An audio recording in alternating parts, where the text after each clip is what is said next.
Class ওয়ানের বা প্রথম শ্রেণীর ইংলিশ ফর টুডে বা ইংরেজি বই এর প্রচ্ছদ বা প্রথম পৃষ্ঠা কভার পেজ এটি। এটা হচ্ছে ক্লাস ওয়ানের ইংলিশ ফর টুডে এই বইটির প্রচ্ছদ। এখানে একটা মেয়ে ব্যাগ কাঁধে স্কুল ড্রেস পরিহিত, এখানে একটা ছেলে। এরা প্রথম শ্রেণীতে পড়ে বা ক্লাস ওয়ানে পড়ে। এরকম একটা ছবি প্রথম কভার পেজে দেওয়া হয়েছে। এবার আমরা দেখব যে ভিতরে আসলে কি কি আছে, কি কি অধ্যায় রয়েছে। তো ক্লাস ওয়ানের ইংলিশ বইয়ে এখানে কন্টেন্টস বা সূচিপত্র, সেখানে আমরা দেখছি যে এখানে বেশ কিছু অধ্যায় রয়েছে। যেমন ইউনিট 1 একটা অধ্যায় রয়েছে। এখানে রয়েছে, এটার অধ্যায়ের নাম হলো গ্রিটিংস অ্যান্ড ফেয়ারওয়েলস, অর্থাৎ শুভেচ্ছা এবং বিদায়। কারোর সাথে দেখা হলে কি বলতে হয়, বিদায়ের সময় কি কি বলতে হয়। সেখানে যে লেসন 1 পার্ট 1 পার্ট 2 পার্ট 3 4 5 6টা পার্ট আছে। ইউনিট 2 এ কি কি আছে? ইউনিট 2 এ আছে আলফাবেট এন্ড নাম্বারস, অর্থাৎ এখানে বর্ণমালা সম্পর্কে জানা যাবে এবং নাম্বার বা সংখ্যা সম্পর্কে জানা যাবে। এখানে বেশ কিছু পার্ট রয়েছে, লেসন 1 2 3 4 এরকম টোটাল পার্ট রয়েছে হচ্ছে 21টা, 21টা লেসন রয়েছে।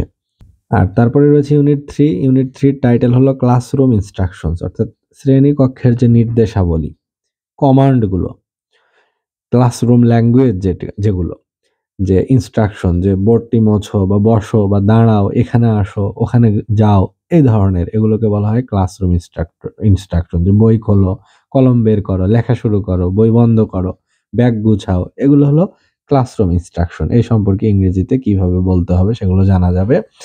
তারপরে এখানে 3টা পার্ট রয়েছে লেসন 3। ইউনিট 4 এ আছে হচ্ছে কোশ্চেনস এন্ড আনসার, অর্থাৎ প্রশ্ন করা এবং উত্তর দেয়া।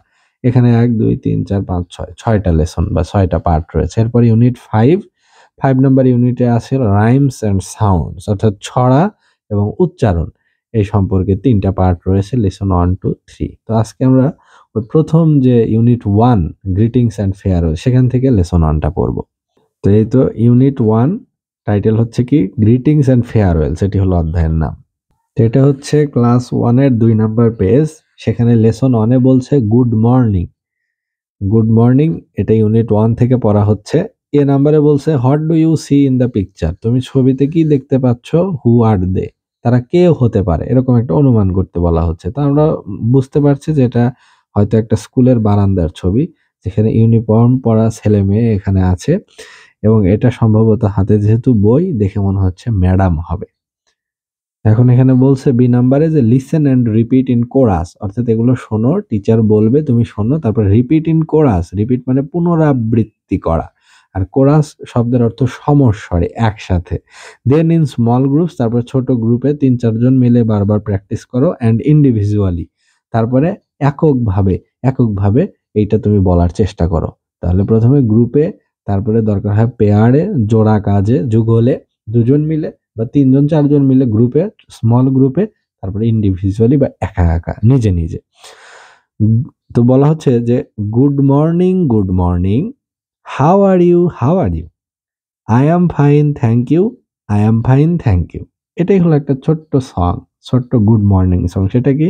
Good morning, how are you, I am fine thank you, I am fine thank you. অর্থাৎ একজন বলছে কি গুড মর্নিং, যে গুড মর্নিং বা শুভ সকাল। হাউ আর ইউ, তুমি কেমন আছো? আই অ্যাম ফাইন, আমি ভালো আছি। থ্যাংক ইউ, ধন্যবাদ।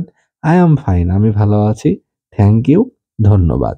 অর্থাৎ এটা হলো গ্রিটিংস। কারোর সাথে যদি সকালবেলা দেখা হয় তাহলে আমরা তাকে প্রথম কি বলি, যে গুড মর্নিং, শুভ সকাল। উত্তরে সেও বলবে গুড মর্নিং, তারপরে আমরা বলবো হাউ আর ইউ, কেমন আছো? তখন সে উত্তর দিবে I am fine thank you, আমি ভালো আছি, thank you. How are you, তখন এ উত্তর দিবে I am fine thank you, আমিও ভালো আছি, ধন্যবাদ। তাহলে এটাই হচ্ছে ইংরেজিতে গ্রিটিংস, অর্থাৎ শুভেচ্ছা বিনিময়। এই যে এখানে সিতে বলছে যে লুক, লিসেন এন্ড রিপিট, অর্থাৎ দেখো, তারপরে শোনো এবং রিপিট, তুমি রিপিট করো বা পুনরাবৃত্তি করো, বলো। তো এখানে ম্যাডাম বলছে গুড মর্নিং, আর এই যে বেঞ্চে বসা শিক্ষার্থীরা, স্টুডেন্টসরা, ওরাও বলছে গুড মর্নিং। তাহলে একজন আরেকজনকে কি বলবে? গুড মর্নিং বা শুভ সকাল। তখন প্রতি উত্তরে কি বলবে আরেকজন? তারাও বলবে গুড মর্নিং। গুড মর্নিং মানে কি? শুভ সকাল।